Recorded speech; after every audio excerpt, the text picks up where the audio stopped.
Bonjour, dans cette nouvelle vidéo, nous allons apprendre à faire notre premier commit avec Git. Si vous n'avez jamais fait de commit auparavant, c'est pas grave, restez avec nous car les prochaines secondes vous montreront comment le faire en passant par la création d'un fichier README. Donc nous allons couvrir les étapes suivantes. Dans un premier temps, on verra comment créer un fichier README. Ensuite, on cherchera à comprendre les fichiers non suivis ainsi que l'index. Et pour finir, on verra comment créer son tout premier commit. Dans cette première vidéo, je vous propose de revoir ensemble quelques notions théoriques du commit et de l'index en Git.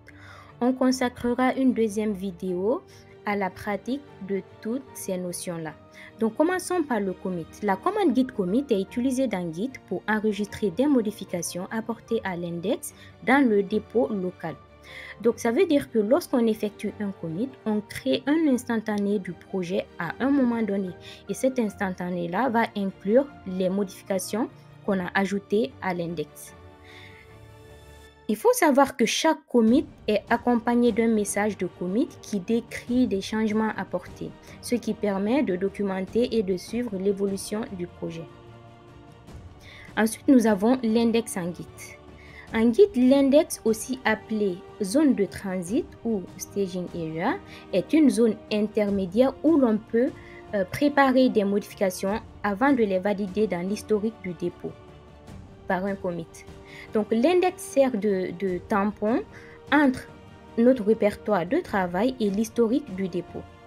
On va maintenant voir quelques fonctionnements de l'index. Tout d'abord, on a ce qu'on appelle le répertoire de travail. Donc, le répertoire de travail est un endroit où l'on peut modifier, ajouter ou supprimer des fichiers. Ces changements-là ne sont pas automatiquement suivis par Git jusqu'à ce qu'on les ajoute explicitement à l'index. Ensuite, nous avons l'index. L'index est une zone où l'on peut rassembler les modifications que l'on souhaite inclure dans le prochain commit.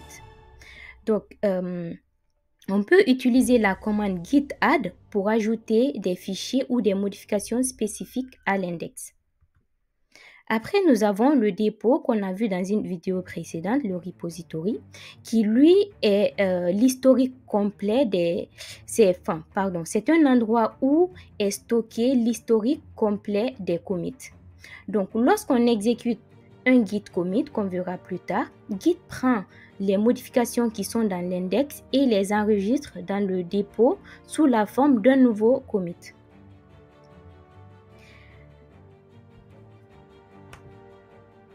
On a ici quelques avantages de l'index. Tout d'abord, on a la préparation des commits. Donc, on peut choisir précisément quelles modifications inclure dans le prochain commit, ce qui permet de créer des commits plus cohérents et logiques. On a également la révision avant le commit. Il faut savoir que l'index nous permet de réviser les changements avant de les valider dans l'historique du dépôt. On a également des commits partiels. On peut ajouter seulement certaines parties d'un fichier modifié à l'index si l'on veut. Si on ne souhaite pas ajouter toutes les parties, on peut ajouter seulement certaines parties du fichier modifié à l'index et cela se fait grâce à la commande git add-p. Cela permet en fait de faire des commits plus granulaires. Donc pour conclure, l'index est une fonctionnalité de Git qui permet de contrôler, de préparer les modifications avant de les enregistrer définitivement dans l'historique du dépôt. L'index va nous aider à structurer nos commits de manière logique et organisée.